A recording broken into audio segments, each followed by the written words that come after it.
Bienvenue donc pour ce webinaire du mois de janvier 1er de 2024, où j'ai le plaisir donc d'accueillir Laura pour discuter des alumni, qui est un sujet assez stratégique pour tous les établissements. Je pense ça ne fait pas exception, hein, même pour les établissements publics qui sont peut-être un petit peu moins dans cette culture que les établissements privés. On le voit aussi même pour les petits organismes de formation, et je dis ça sans, sans connotation péjorative, mais c'est important à plein de niveaux, et donc on va vous expliquer le pourquoi.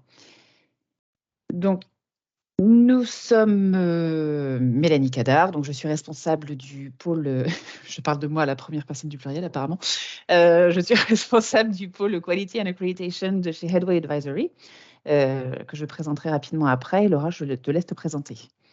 Bonjour à tous, merci Mélanie pour l'invitation. Moi, je suis Laura, la fondatrice de Datalumni, que je vous présenterai également après.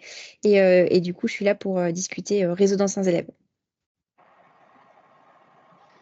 Donc, je vous présente rapidement le cabinet, donc Headway Advisory, qui est un cabinet qui est basé à Paris, même si l'antenne Quality Accreditation est basée à Troyes, dans l'Aube, la plus grande ville du monde. Mais Laura est aussi dans une petite ville, dans une plus petite ville, donc voilà, on se comprend. Notre cabinet a plusieurs activités, plusieurs pôles d'activités. Le plus important et le plus historique, c'est la stratégie, mais on a aussi un pôle chasse de tête. Le pôle Quality Accreditation, donc c'est nous qui accompagnons les établissements sur tous leurs sujets de certification, accréditation nationale, internationale, etc. Et Information and Data, qui publie notamment l'essentiel du SUP toutes les semaines et l'essentiel prépa tous les mois. Voilà pour nous. Et Laura, je te laisse présenter et je te repasse la main du PowerPoint, si je réussis à m'en extraire. Où suis-je ? Je pense que tu as réussi. Et là, vous devez voir peut-être le mien. J'aimerais bien vous garder dans un coin. Attendez, excusez-moi. Ah si, c'est bon. Eh ben, écoutez, merci pour cette transition, Mélanie, et ravie de vous retrouver ici sur cette pause déjeuner. C'est gentil d'avoir fait l'effort de venir. Donc moi, j'ai fondé Datalumni il y a 5 ans. Datalumni, c'est une société qui accompagne les écoles dans la création et l'entretien de leur réseau d'anciens. Pourquoi tout ça? Ça date un petit peu d'une volonté tout simplement de mettre en lien les anciens et les nouveaux pour avoir un petit peu plus d'éclairage sur ce qui se passe après. Et après, je vous expliquerai un petit peu où est-ce que ça nous a mené ce combat. Mais ça nous a mené notamment aujourd'hui à avoir créé une plateforme en SaaS. Donc, ça veut dire que c'est une plateforme en ligne qui est personnalisable pour chaque école et sur lequel il y a plusieurs fonctionnalités. Des noms que je vois un petit peu dans la salle, je vois qu'il y en a certains qui sont déjà équipés et qui peuvent être familiers avec ce type d'outils. Donc, c'est des outils sur lesquels il va y avoir des annuaires intelligents. En gros, on va retrouver vos anciens, les invités, ils vont pouvoir avoir un profil connecté sur un réseau social privé. Mais Datalumni, c'est aussi un système de mentorat.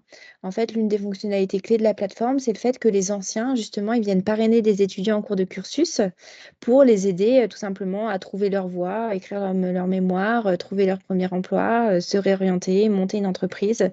Donc voilà, ce système de mentorat qui est quand même au cœur de notre plateforme et qui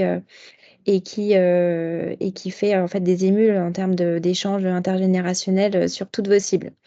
Une plateforme, c'est aussi généralement un blog où justement on va venir mettre en valeur les différents parcours de vos anciens, mais ça je vous en parlerai juste après.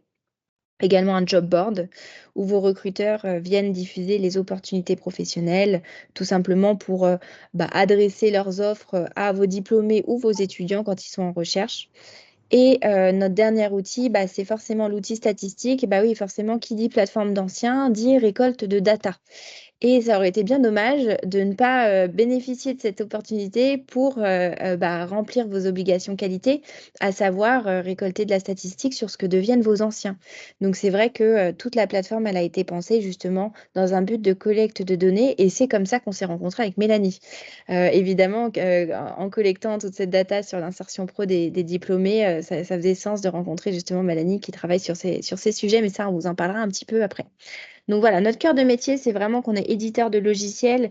Je ne vais pas m'étendre là-dessus. L'objectif, c'était pas de vous faire une présentation de la plateforme. Vous avez notre site internet ici que je vous mettrai dans le chat après si vous voulez aller vous renseigner avec mon lien d'agenda, etc. Mais là, on va plutôt du coup parler un petit peu du reste. En plus de la plateforme, on a deux autres activités. Activité qui est venue un petit peu après, c'est l'agence de communication parce qu'en fait, en plus de la plateforme, on va accompagner nos clients dans la communication. Tout simplement parce que on s'est rendu compte que si nos clients ils n'avaient pas de réseau d'anciens jusqu'ici, c'était pas qu'ils n'avaient pas envie, c'est que vu que tout le monde a déjà 3-4 casquettes dans les écoles, peut-être que ça parlera à quelqu'un, et bien quand on rajoute la casquette de l'alumni, c'est du travail et du travail qui rentre pas toujours dans une semaine de boulot. Donc on le laisse de côté malheureusement alors qu'il y a beaucoup d'intérêts qui en découlent et ça on va le voir. Donc, c'est pour ça que dans notre offre, on a prévu, on accompagne nos clients aussi à la com. Donc, en fait, on fait les petites mains de l'ombre. On n'a pas vocation à remplacer quelqu'un. Par contre, écrire une newsletter, ça prend 5 heures. Et nous, on peut le faire de notre côté. Ah, attention au micro qui reste allumé. Parce que quand vous vous connectez, votre micro est allumé, donc attention à l'éteindre. Merci. Donc voilà, il y a toute cette partie agence de com où c'est vrai qu'en plus des abonnements plateformes classiques, il y a cette partie où on va faire des newsletters, des portraits d'anciens, de la gestion de réseaux sociaux. Voilà, on s'adapte un petit peu. Et enfin, dernière activité de Datalumni, on fait les enquêtes d'insertion professionnelle. Donc sur la plateforme, comme je vous le disais, vu que les personnes remplissent des profils, on va de facto savoir un petit peu ce qu'ils viennent, quel métier, quel secteur d'activité, cadre, non cadre, rémunération, etc. Mais vous n'êtes pas sans le savoir que la plupart des établissements ont des titres RNCP. Donc, qui dit titre RNCP, pardon, dit France Compétences, dit suivi de cohorte, dit prouver que j'insère effectivement au métier, au salaire que j'ai promis, ou en tout cas qui sont attendus avec le titre que je fais. Et c'est là que la réalité rattrape l'ambition de tout ça, c'est que dans les faits, pour atteindre les 70%, on a beau avoir une plateforme magnifique avec qui on arrive à récolter 45-50% vraiment quand on fait mail, SMS, LinkedIn, etc. Mais en fait, pour atteindre les 70 voire 80%, il faut prendre son téléphone. Et c'est là que l'équipe de Datalumni, elle est aussi là pour sauver la mise, j'ai envie de dire, à beaucoup de gens, où on intervient souvent dans l'urgence. Voilà, C'est ça. je dois avouer que c'est un métier où il faut être un petit peu au fait. Et du coup, j'ai souvent des demandes de dernière minute pour 300-400 lignes à appeler. Et on le fait avec grand plaisir avec notre équipe voilà, qui est prévue sur ça. Mais on en reviendra après là-dessus. Et c'est vrai qu'on a une méthode qui nous permet d'avoir environ 80% de retour de vos diplômés sur ces enquêtes. Et parfois, on repasse, voilà, quand il y a des enquêtes qui ont été faites partiellement, ça peut aussi nous arriver de repasser du coup pour récupérer des infos qu'on a l'habitude. La rémunération, typiquement, chez nous, c'est quelque chose qu'on arrive bien à récupérer. Mais je vous Et donnerai juste, pas de ouais, on en reparlera plus tard, mais c'est parce que j'y pense tout de suite. Effectivement, pour les enregistrements sur demande du RNCP, voilà, on a recours à ces enquêtes. Là, les enregistrements de droit pour les écoles qui ont des programmes visés, voire gradés, jusqu'à présent, il n'y a rien qui a été demandé à ce niveau-là.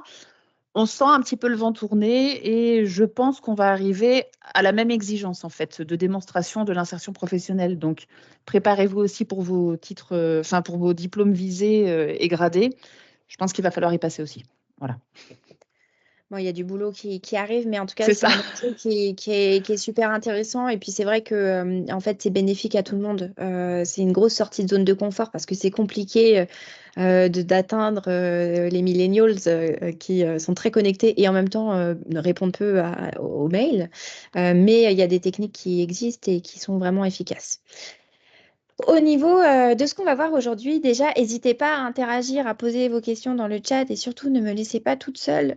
On n'est pas Euh, seul. donc, c'est vraiment le but de faire un échange. On est encore à un nombre complètement raisonnable sur ce webinaire. Donc, n'hésitez pas à m'interpeller. On prendra le temps à la fin pour en discuter.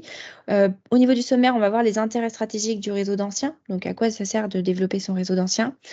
En deuxième point, j'ai prévu une partie sur comment déployer, animer un réseau d'anciens. Effectivement, comment on le fait concrètement dans la vraie vie. Parce que c'est bien beau d'avoir l'envie, mais derrière, en application, à quoi ça ressemble. On va prendre un petit moment aussi pour que je vous montre trois exemples d'écoles voilà, qui ont lancé leur réseau d'anciens et qui ont donné une teinte un petit peu spécifique et qui pourrait vous servir de source d'inspiration pour vos objectifs. Et on va revenir à la fin sur le cas des enquêtes d'employabilité parce que ça vaut toujours le coup de faire le point là-dessus. Voilà. Du coup, au niveau des intérêts, où suis-je? Voilà. Au niveau des intérêts stratégiques à développer son réseau d'anciens, nous, à Datalumni, c'est vrai que maintenant, bah, on a accueilli notre 100e école la semaine dernière.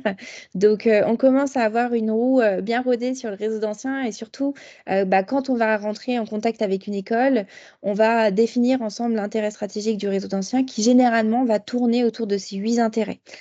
Pour certains établissements, le réseau d'anciens, c'est faciliter l'insertion professionnelle de mes diplômés. Évidemment, faire en sorte que les anciens viennent recruter derrière mon réseau, ça me permet tout simplement de mettre en place un cercle vertueux, surtout si je fais de l'alternance, de recruteurs potentiels qui peuvent venir tout simplement abonder mon école d'offres et d'opportunités professionnelles.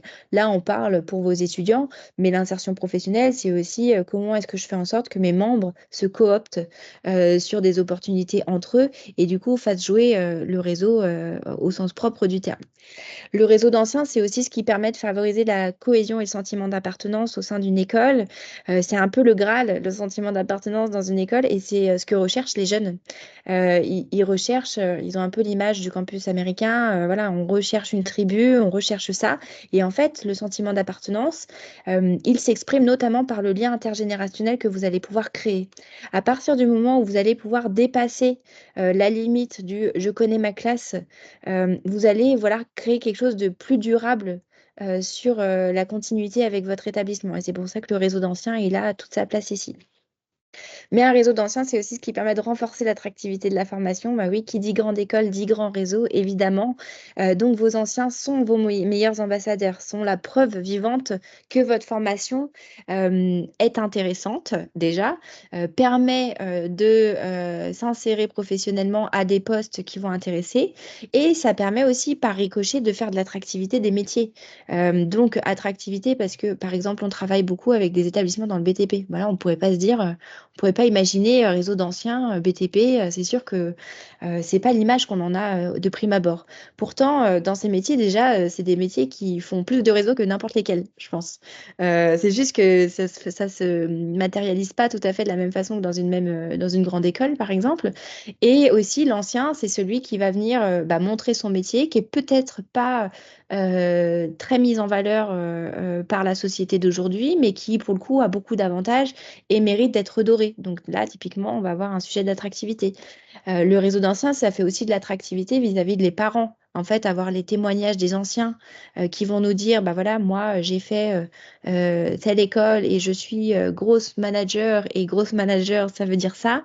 Bah, ça a aussi ce côté rassurance et projection de l'étudiant qui, évidemment, quand il arrive chez vous, ne sait pas toujours ce qu'il veut faire dans la vie. Et c'est normal, mais ça va être le rôle des anciens peut-être de l'inspirer et de le rediriger vers vous. Le réseau d'anciens, c'est aussi trouver des intervenants qualifiés. Voilà. Dans les écoles, il y a eu des gros changements au niveau de l'enseignement. Avant, on avait des professeurs qui faisaient plein de formations, qui dispensaient plein de matières et qui étaient à temps plein. Aujourd'hui, on a des professionnels. Bon, c'est génial parce que c'est très terrain, c'est flexible, mais il y a du turnover. Et du coup, ça demande de renouveler assez fréquemment son pool d'experts. Et les meilleurs experts pour faire ça, ça reste encore vos diplômés, qui en plus ont déjà, on va dire, l'usus de votre école et les codes, et qui vont pouvoir s'intégrer plus facilement. Donc, c'est vrai que le réseau d'anciens, c'est aussi profiter de cette opportunité pour savoir qui a la fibre. Parce que peut-être que parmi vos diplômés, voilà, on va leur poser la question, est-ce que vous, enseignez, ça vous intéresse? Et là, vous allez voir, bon, nous, à peu près, ça intéresse 30% des membres. bon, c'est beaucoup, ça fait un vivier pour les directeurs pédagogues qui peuvent peut-être aller voir sur des outils comme les nôtres, qui sont ces personnes qui ont la fibre et peut-être aller leur proposer leur premier cours au sein de votre établissement. Et si je peux Le me permettre là-dessus, sur ce point-là, des intervenants qui sont des alumni, c'est quelque chose à valoriser aussi dans vos dossiers d'accréditation, aussi bien national qu'international. Quand on parle d'une part du réseau alumni, mais d'autre part de l'implication du monde socio-professionnel, etc., ça permet vraiment de faire un lien entre tous ces éléments. Donc, n'hésitez pas à soit mettre le nombre de personnes qui sont des anciens de l'école ou un pourcentage s'il est significatif. Voilà. Ouais, exactement. Et donc, autre point qui nous concerne et concerne beaucoup Mélanie, les anciens, c'est aussi le suivi statistique de l'insertion professionnelle des diplômés, on l'a dit. Et donc, la plupart des établissements ont des obligations, soit de certification CGE, CTI, RNCP, Calliope. Bon, il faut savoir dans tous les cas ce que deviennent vos anciens, même pour vous, en fait, pour adapter votre offre de formation, vous assurer qu'ils sont contents, un petit peu tout ça. Donc, pour savoir ce qu'ils deviennent, il faut rester en contact avec eux. Il n'y a pas de secret. Et donc, il faut mettre en place une stratégie. Le réseau d'anciens, c'est aussi ce qui va permettre de faciliter la récolte de la taxe d'apprentissage. Donc, vos anciens sont de potentiels contributeurs de cette taxe d'apprentissage. Donc, il faut qu'ils sachent ce qu'est la taxe d'apprentissage, comment est-ce qu'ils vont sur Soltea et comment est-ce qu'ils l'attribuent peut-être à votre direction. Mettre en place une démarche de mécénat. Donc là, on est plutôt sur voilà, une deuxième phase de réseau d'anciens quand on veut créer une fondation et donc du coup mettre en place un système notamment de donation pour créer des projets sociaux ou autres. Ça va passer par les anciens. Et enfin, dernier objectif, un objectif qui est de plus en plus important pour les établissements. Calliope y a joué un rôle et notamment voilà, la multiplication des OF fait que voilà, il y a des établissements beaucoup qui se lancent sur la formation continue à juste titre. J'ai envie de dire, c'est votre place de droit. Mais pour ça, les anciens, c'est aussi vos premiers clients de la formation continue. Et encore faut-il qu'ils sachent que vous avez une offre de formation pour la poursuite de carrière avec eux, qui peuvent vous retrouver, qui peuvent former leurs équipes avec vous. Et du coup, ça implique évidemment de garder le lien avec cet étudiant et cet ancien, puisque c'est toujours plus facile d'upseller un client que d'aller en chercher un nouveau. Donc, il y a toute une stratégie autour de ça. Je ne sais pas si vous, je serais intéressée par les membres de l'Assemblée aujourd'hui, si vous avez des intérêts qui vous parlent le plus. N'hésitez pas peut-être à la mettre dans le système dans le chat pour qu'on puisse en rediscuter après, ou si même vous avez un intérêt que j'aurais pas mentionné et qui est important, on pourra en revenir au niveau des questions. Dans la conversation, il y a Steven qui a posé une question qu'on peut aborder maintenant, qui dit qu'on voit le marché du DBA et de l'exécutif PhD qui émerge avec un public très différent de tous les autres. Et est-ce que Datalumni a anticipé ce marché? Oui, en fait, il est complètement mûr. C'est un marché qui est encore plus mature que le marché des initiaux parce qu'on est face à des personnes qui ont la maturité du réseau. Donc, oui, évidemment, ça fait des nouveaux acteurs qui arrivent et c'est des acteurs qui sont intéressants justement grâce à cette maturité et cet enjeu aussi de network qui est plus prégnant encore que quand j'ai un jeune de 20 ans, évidemment. Donc, c'est une très bonne remarque.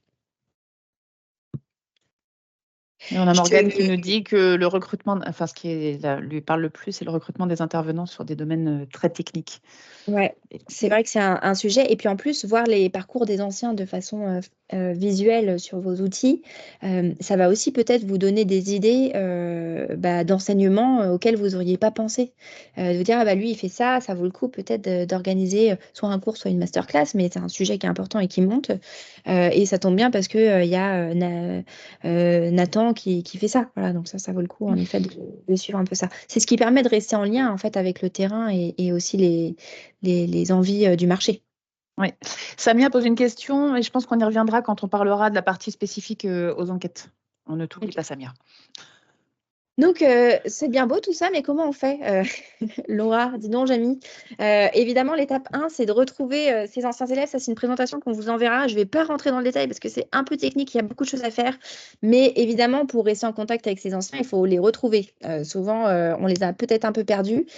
Donc, la première phase, ça va être d'extraire vos éventuelles bases de données et de regarder ce que vous avez.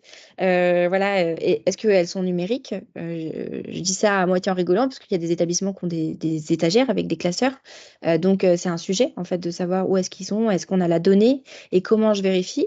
Généralement, vous avez potentiellement des bases de données numériques qui existent, mais si elles ne sont pas exploitées, ça vaut le coup de les passer dans des outils type que Captain Verify qui viennent en fait vérifier que l'adresse mail est toujours valable, puisque vous savez que quand vous envoyez des mails, eh bien, si tout le monde revient en indésirable, vous allez avoir des petites sanctions sur votre nom de domaine. Donc, c'est bien aussi de faire l'état des lieux, de se dire, bon, bah voilà, moi j'ai diplômé 8000 personnes ces 10 dernières années. Sur les 8000, j'ai 6000 mails et en fait, je me rends compte que j'en ai 4000 des valables. Bon, bah ça, c'est quelque chose d'important pour pouvoir agir et aller retrouver potentiellement les coordonnées des anciens parce que ça arrive. Et comment est-ce que vous pouvez les retrouver? Bon, ben, on a un outil qui est formidable hein, qui s'appelle LinkedIn et qui permet de faire des recherches et de retrouver vos anciens. Attention, ça va fonctionner que si votre école elle est référencée en page école. Est-ce que je vais vous montrer un petit peu comment ça fonctionne, mais en gros, sur votre LinkedIn, vous allez pouvoir retrouver vos anciens. Est-ce que j'ai un nom d'école qui ressort là avec qui je pourrais faire mon test? Il y en a plein. Tu trouves un volontaire, Mélanie? ICN Business School. Pardon? ICN Business ICN School. Business School. Ah là, ICN Business School. Bon, on peut faire un truc super sympa, c'est qu'on va aller voir ICN Business School. Déjà, on peut remarquer quelque chose d'intéressant, c'est que l'ICN est en page école.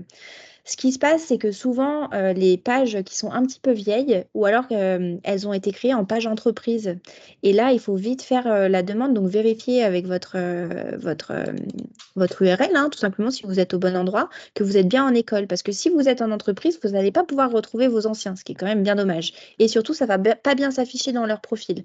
Donc là, on a l'exemple d'une école où c'est hyper bien affiché, donc c'est très bien.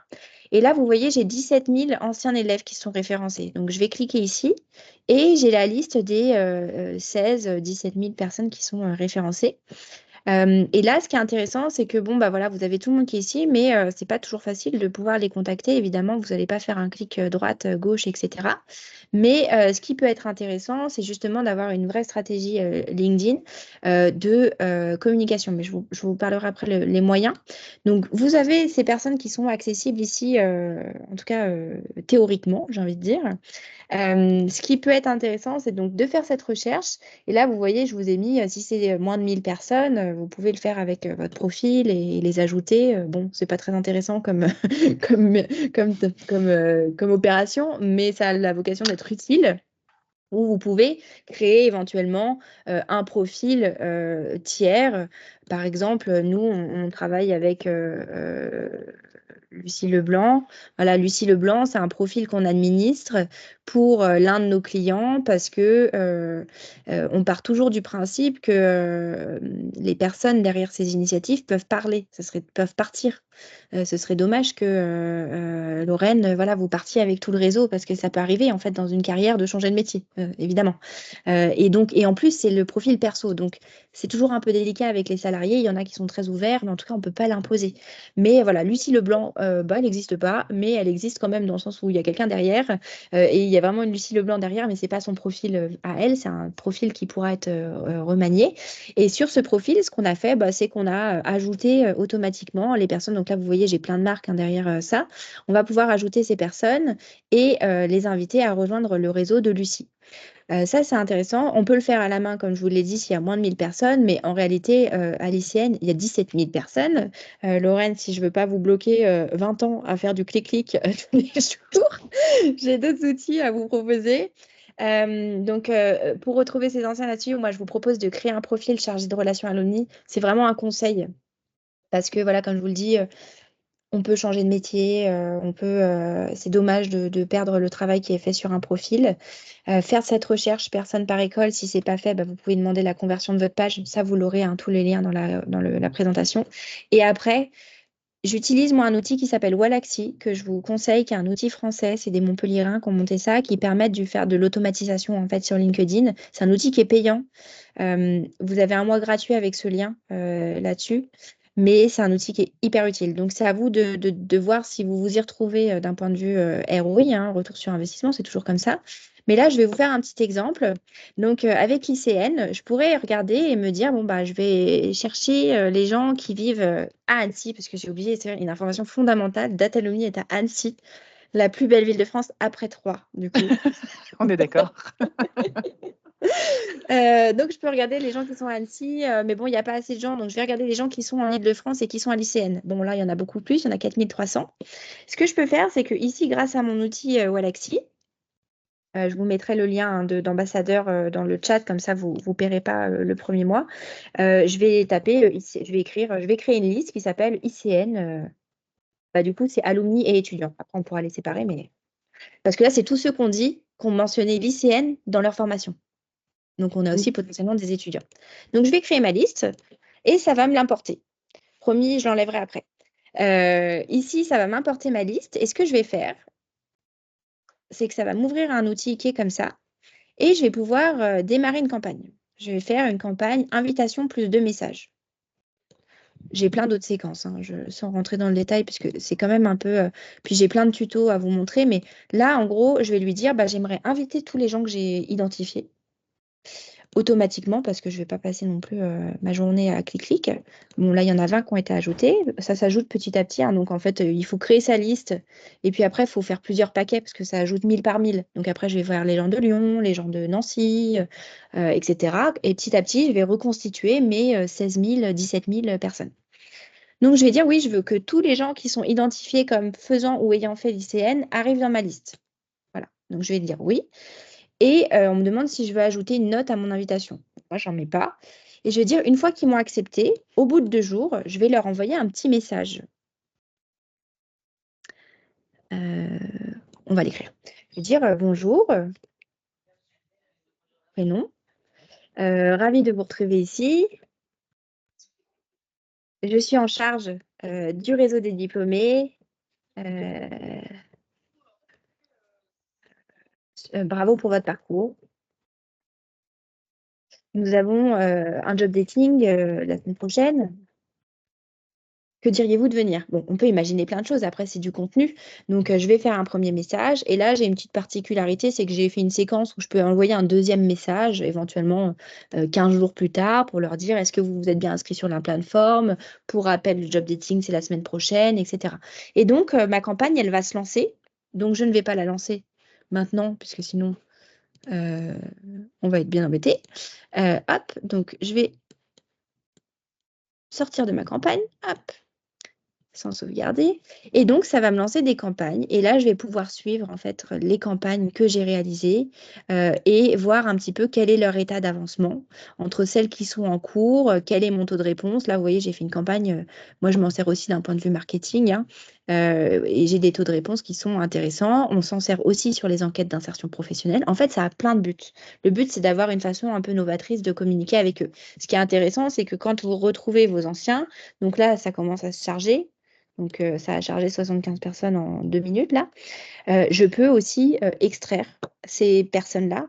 Et quand je suis connectée avec elles, je vais avoir leur adresse email qui m'est accessible parce que c'est accessible sur LinkedIn d'avoir les personnes à qui on est en contact. On a souvent les adresses mail, parfois même les numéros de téléphone. Et surtout, voilà, vous allez pouvoir exporter vos listes pour vos besoins de votre côté, mais surtout voir un petit peu où est-ce que vous en êtes. Et là, vous voyez, moi, j'ai plein de listes, directeur pédagogique, clients. Je communique avec mes clients, par exemple, comme ça, parce que parfois, ils en ont marre de mails. Donc, ça me permet de leur faire un petit message pour leur dire que voilà, on fait un webinaire ou une information intéressante, on a sorti une nouvelle fonctionnalité. Vraiment, je m'en sers tous les jours. Et du coup, vous allez avoir une file d'attente qui va reprendre l'intégralité. Là, j'ai aucune action en file d'attente puisque j'ai pas de campagne en cours. Mais si on avait validé la campagne sur l'ICN, j'aurais toutes mes invitations en attente, puis tous mes messages qui vont arriver comme ça. Donc ça, c'est vraiment un outil hyper intéressant pour votre communauté d'anciens et pour maintenir le lien et les retrouver. Voilà aussi, parce que je vais en retrouver. Et ça va permettre de compléter aussi vos listes de votre côté. Donc le lien, il est ici. Je vais vous le mettre dans le chat. Ou peut-être que Mélanie, je ne sais pas si tu peux le mettre dans le chat. Hop. J'arrive à le coller. Hop, je vous le mets. C'est bon. Et dessus. Je ne sais plus où est le chat. Conversation tout à gauche, à côté des Bien participants. vu. Superbe. Voilà, donc ça, voilà, franchement, je vous conseille de tout ça. Pour Karine, oui, RGPD compatible, en fait, vous allez entrer en contact avec des gens qui choisissent de vous accepter ou non et de communiquer avec vous. Donc derrière, tant que vous restez sur la messagerie LinkedIn, ça va. Pour les messages, les mails qui sont récupérés, il faut les tenir au courant. Par exemple, si vous les récupérez dans le but de vos enquêtes d'insertion professionnelle, là, vous êtes dans votre mission. D'obligation en fait d'école, hein, Bah, ça dépend d'informer, de oui, l'école. oui. Vous êtes obligé de faire ça. Donc vous pouvez, c'est une exemption du consentement quand vous êtes dans l'exercice de vos missions. Et sachant que le réseau d'anciens, c'est aussi l'une des activités, en fait, même plus vraiment accessoire des écoles, vu qu'on vous oblige à insérer professionnellement, heureusement, vos étudiants. Mais c'est fini, l'heure où l'école, c'était l'enseignement et pas forcément l'insertion. Donc ça fait partie de votre mission première, donc vous pouvez en effet les contacter tout en leur laissant le droit à retrait, modification, tout ça, c'est classique. Et l'étape 2, une fois que vous avez retrouvé toutes ces personnes, donc les bots, ils peuvent ajouter 80 personnes par jour et envoyer 150 messages par jour, je crois. Donc c'est un travail pour les 17 000. Lorraine, il va falloir, faut s'accrocher, mais on le fait ça par exemple avec l'Université de Perpignan. J'ai un super exemple. L'Université de Perpignan qui lance sa plateforme Alumni avec nous, pas de base. Pas de base de données ou en gros les composantes qui ne veulent pas forcément. Bon, il y a plein de sujets au sein des universités sur la data. En tout cas, l'équipe Alumni n'a jamais réussi à récupérer une base. Bon, enfin, voilà. Donc du coup, on s'est dit, bon, bah, faire un bot. Et c'est en fait la chargée de relations Alumni, c'est elle, mais c'est pas son profil perso parce que voilà, pour les raisons qu'on a dit, c'est bien de séparer l'homme de l'artiste. Et du coup, ils invitent et ils communiquent avec leurs alumni par LinkedIn comme ça. Et du coup, ils reconstituent petit à petit leur base de données d'anciens grâce à LinkedIn, puisqu'ils s'inscrivent sur la plateforme. Et eux, ils ont 40 000. Donc les bots, ils tournent déjà depuis 2 ans. Mais c'est super parce que ça leur permet, et puis ça permet vraiment d'avoir un contact régulier et direct avec les personnes. C'est beaucoup plus proche que l'email. L'autre objectif, évidemment, pour ce réseau d'anciens, ça va être de constituer une offre de service. Parce que vous avez des attentes vis-à-vis d'eux, vous avez des envies, mais qu'est-ce que vous souhaitez leur apporter? C'est aussi un donnant-donnant. Si vous les sollicitez, il faut give back, il faut leur donner une raison de rester en contact avec vous. C'est pour ça que c'est important de revenir un peu sur qui est l'alumni. L'alumni, c'est l'ancien étudiant, mais c'est aussi un professionnel qui peut être un futur recruteur. C'est un recruteur, c'est quelqu'un qui a quelque chose à transmettre, c'est des personnes qui sont en quête de formation continue, c'est des potentiels contributeurs de la taxe, et du coup, bien replacer ce persona au milieu de tous ces enjeux pour pouvoir lui adresser les services qui sont attendus d'un réseau d'anciens. Mais ça, si je peux intervenir là, c'est vraiment super important parce qu'au final, il y a assez peu d'écoles, je trouve, par expérience, qui réfléchissent à ce qu'elles peuvent offrir à leur réseau alumni, en fait. C'est souvent dans la sollicitation. On a besoin de jury, on a besoin de personnes pour le forum entreprise, on a besoin de vous que vous répondiez aux enquêtes d'insertion.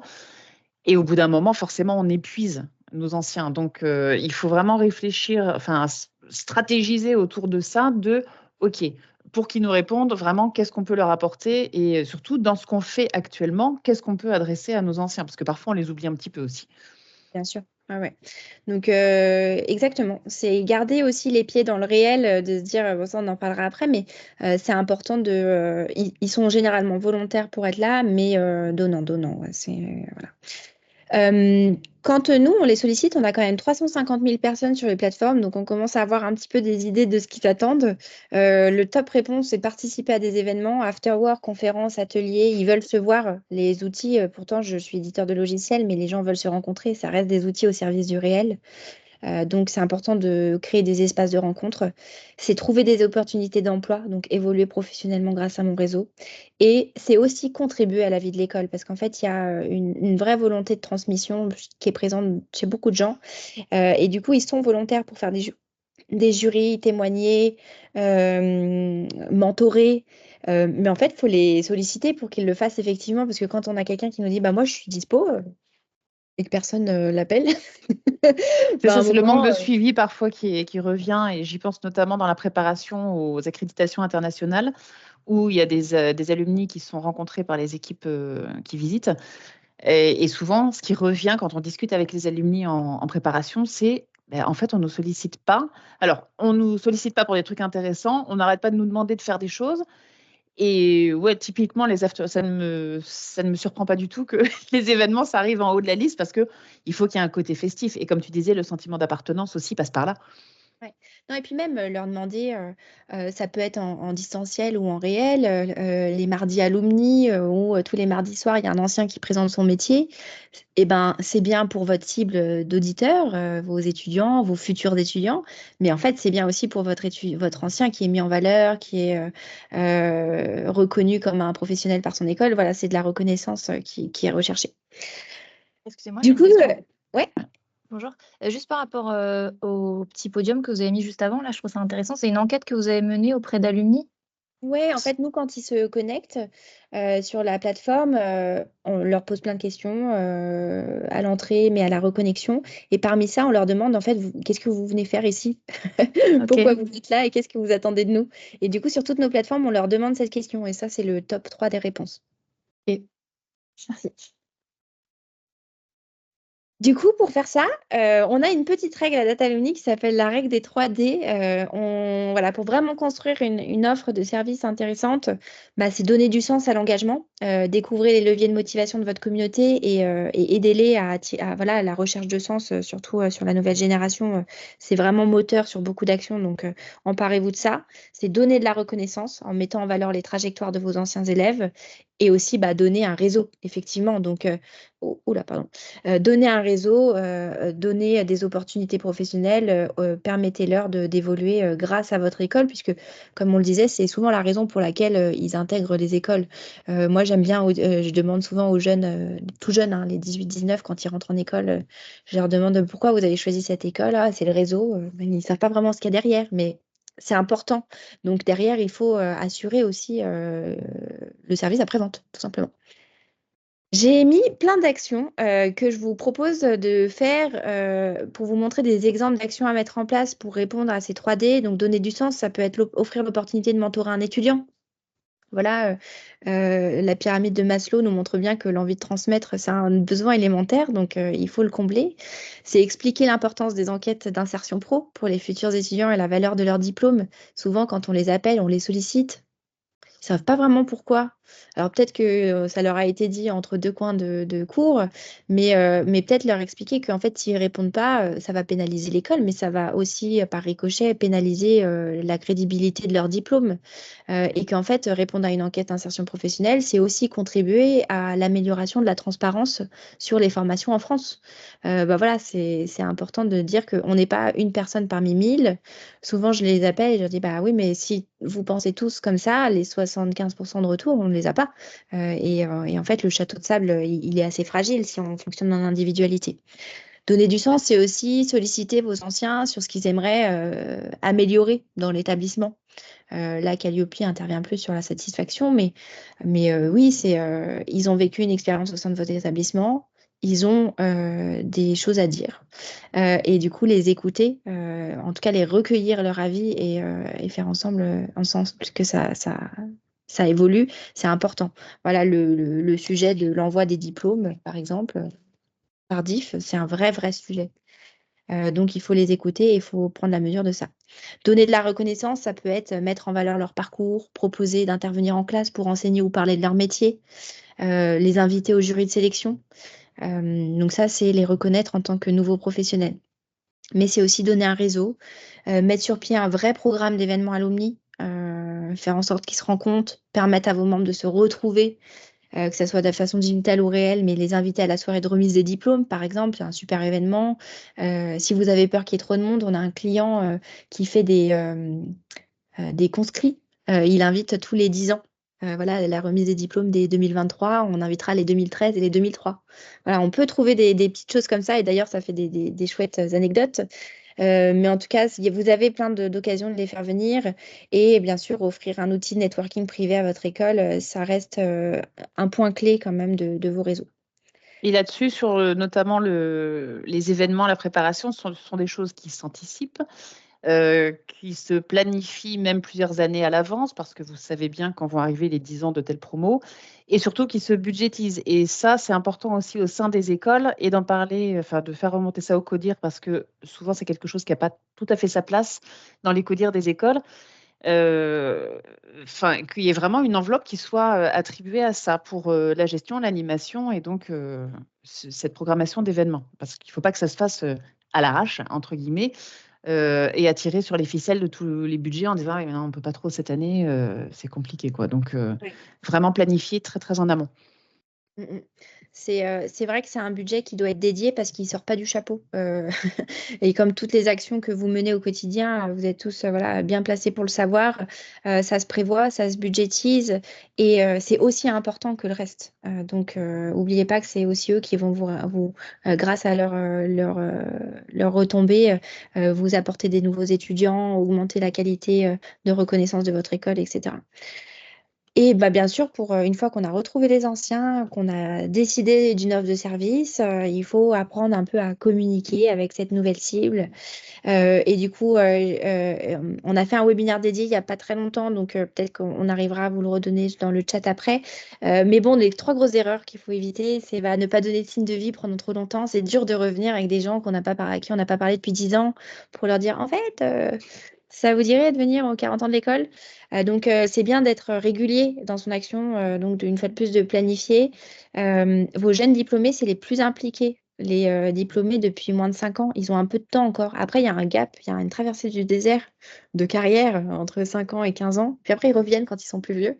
Mais voilà, profitez-en une fois qu'ils sont là, invitez-les, participez. Je sais que les quotidiens des établissements, ils sont à 1000 à l'heure, mais trouvez-leur une place.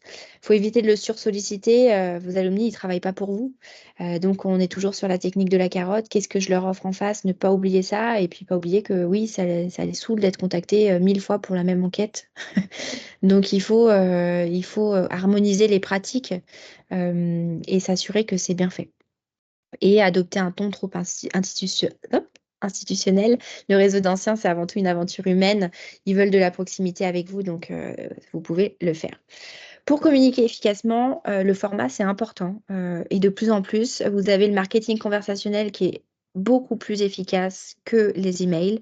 C'est pour ça que je vous ai aussi montré Wallaxy derrière. Donc là, on a Lucie, par exemple, qui avait fait une petite demande pour chercher des portraits d'anciens. Donc, il y a des chiffres qui sont assez intéressants sur ce sujet. C'est que sur des messages privés, on a 76% de taux d'ouverture. Donc, rien à voir avec une newsletter à 25% aujourd'hui. Et surtout, j'ai 35% de réponses à peu près sur un message de Lucie comme ça. Donc, de proximité directe où je vais effectivement retrouver des personnes. Après, on remplace évidemment l'objet par ce qui vous intéresse le plus. Mais le marketing conversationnel, c'est ce qui vous permettra de faire évoluer vos réseaux d'anciens. Un autre point clé de la communication, c'est l'UGC. Vous en avez peut-être entendu parler. Le gros boom aujourd'hui, c'est le User Generated Content. Ça veut dire que le contenu, il n'est plus vraiment diffusé par l'école en tant qu'institution, mais par ses ambassadeurs. Ambassadeurs étudiants et alumni. Et du coup, dans vos cibles, je vois des écoles qui sont présentes aujourd'hui, vous avez forcément des micro-influenceurs. Et même à leur échelle, en fait, ils ont une retombée importante. Donc, vous avez forcément des créateurs de contenu, c'est hyper en vogue en ce moment. Et là, je vous ai montré 2 exemples qu'on a trouvés sur TikTok. Qui ont vraiment décollé et qui sont intéressants à regarder. Donc, c'est Retour à l'ESSEC 2 ans plus tard, ma graduation day. Et en fait, ça fait aussi partie de votre marque à destination des étudiants, mais aussi des anciens pour rester en contact avec eux. Donc, ça vaut le coup, justement, une fois que vous avez retrouvé vos étudiants et vos anciens, que ce soit sur n'importe quel réseau, de faire des partenariats avec eux pour qu'ils puissent effectivement s'impliquer. Et quand c'est des contenus à valeur ajoutée, que ça soit considéré comme de la prestation, en fait, c'est logique aussi de rémunérer du travail qui est fait par des professionnels.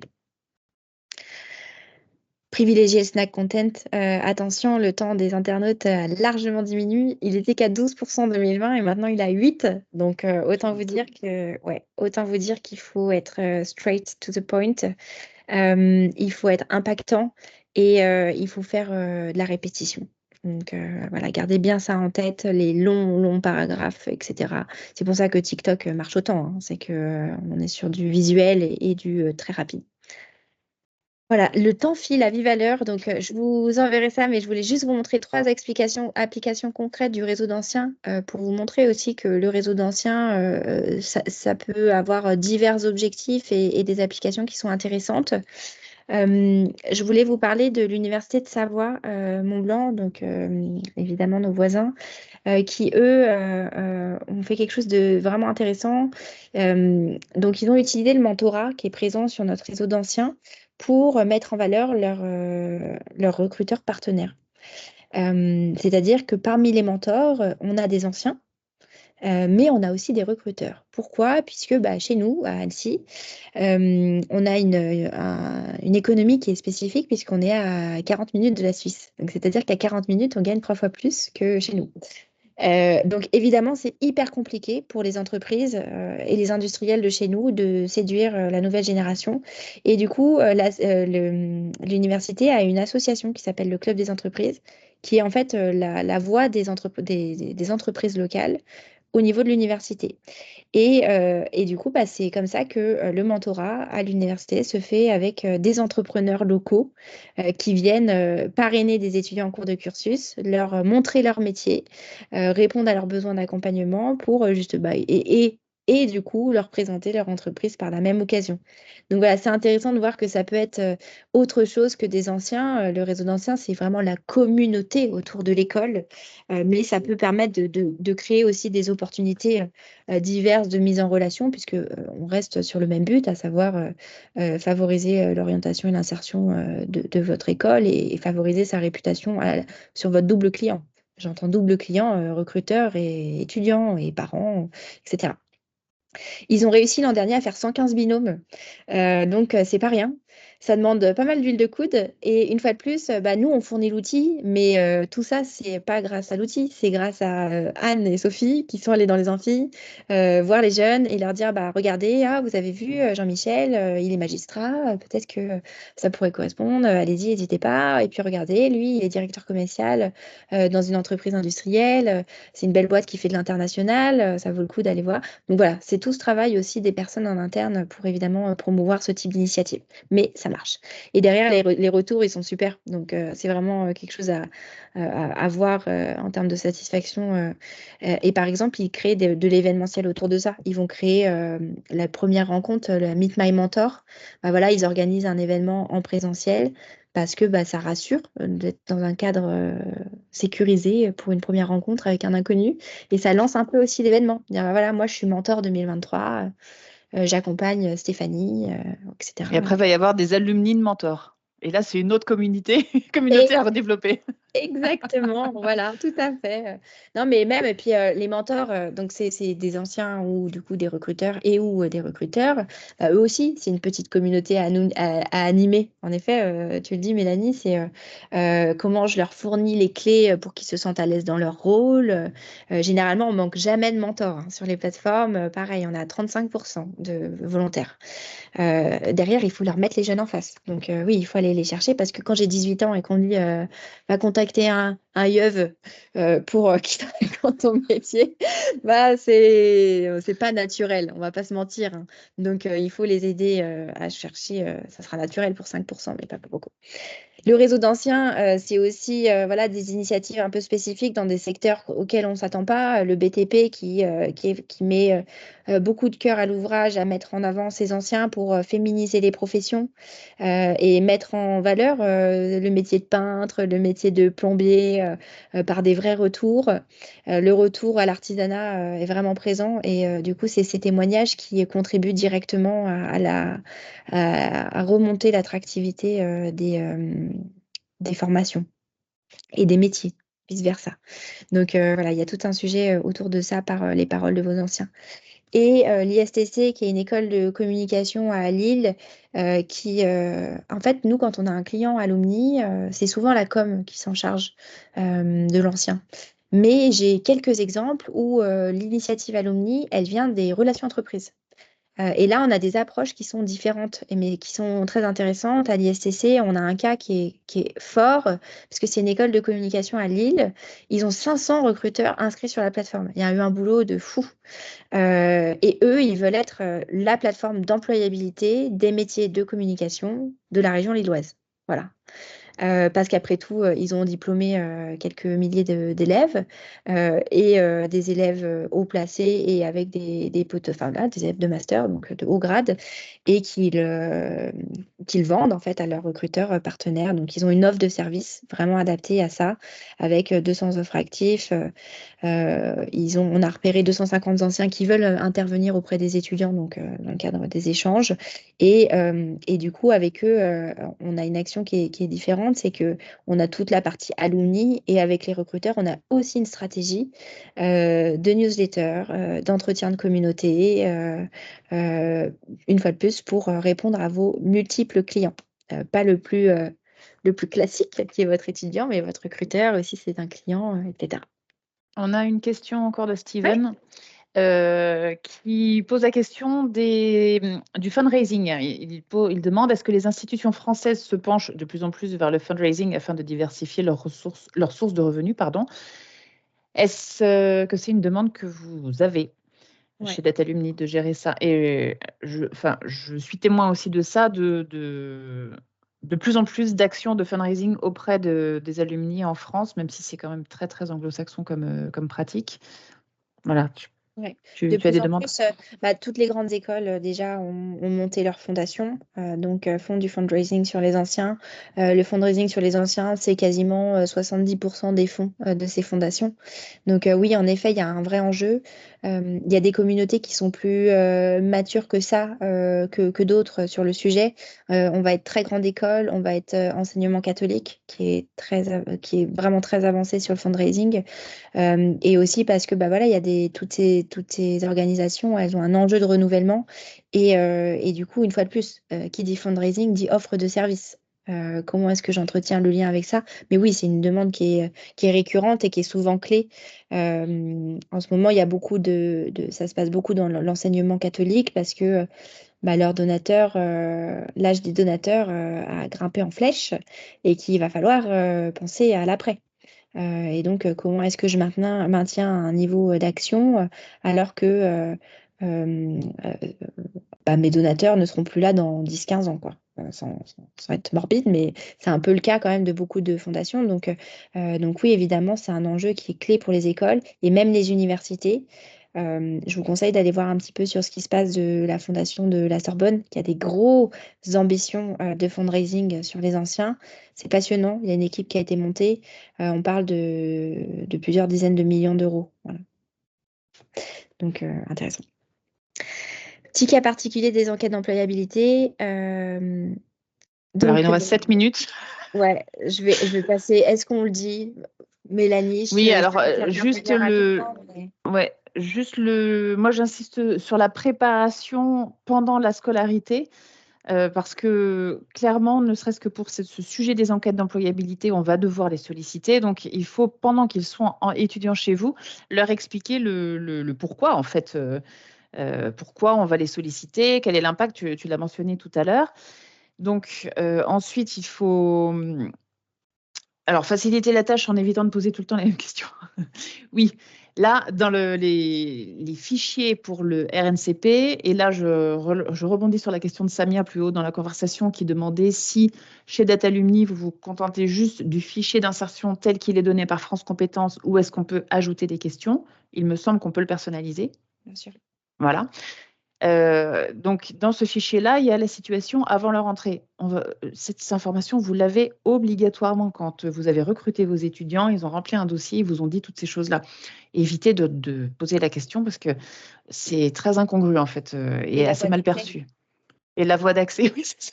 Comment avez-vous été étudiant chez nous? Mais vous deviez le savoir, j'étais étudiant chez vous. Donc, est-ce que c'était par la formation initiale? Est-ce que c'était en apprentissage? Ça, ce sont des informations que vous avez. Ne leur posez pas la question.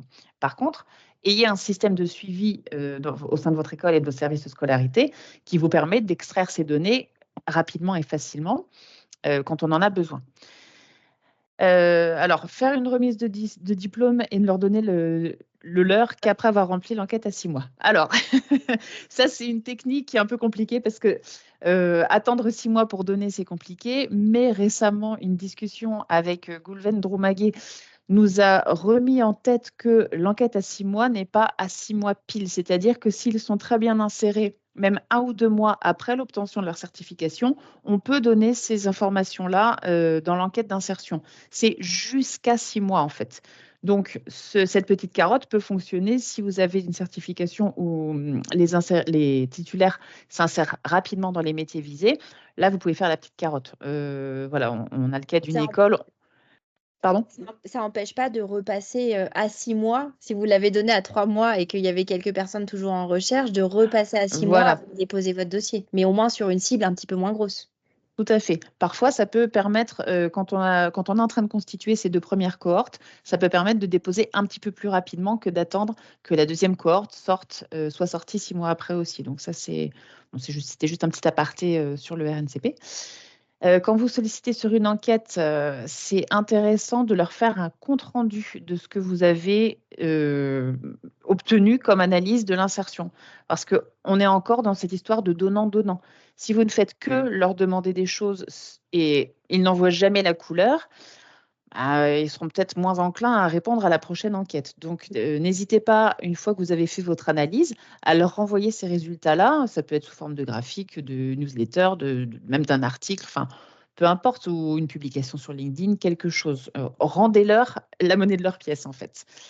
Rassurez-les aussi sur l'usage des données. De leur donner pour l'enquête à 24 mois, on les invite à la remise des diplômes de la nouvelle génération. Donc, ça c'est aussi dans la fidélisation. L'usage des données, il faut leur dire aussi par rapport à la question RGPD de tout à l'heure. Alors, France Compétences tire un peu la ficelle sur ce truc de RGPD, mais il y a une phrase qui dit que ça rentre dans le cadre légal, etc. Donc après, ils peuvent s'opposer, ça c'est tout à fait dans leur droit, à communiquer leurs informations ou à ce qu'elles soient exploitées, auquel cas, dans le fichier, on reporte cette information et on peut même sortir une petite stat de tant de pourcents de la promo 2020 a fait valoir son droit à la protection des données et n'a pas souhaité répondre. Donc ça, c'est une possibilité aussi, gardez bien ça en tête. C'était dense. C'était super dense. Mais j'ai tenu quand même rapidement là. Merci beaucoup. Non, mais c'est moi, hein, c'est de ma faute, Mélanie. T'as pris trop de temps, voilà. J'ai tellement de choses à vous dire sur les alumni que évidemment, ça pourrait durer des heures, mais c'est vrai que vos alumni, c'est vraiment vos partenaires indispensables. Il faut les soigner, les chouchouter. Donc, mais pour ça, ça se fait pas tout seul. Il faut quelqu'un derrière pour le faire. Est-ce que vous avez des questions, peut-être? N'hésitez pas à prendre la parole directement en activant votre micro. J'ai enlevé mon écran, comme ça je peux enfin tous vous revoir.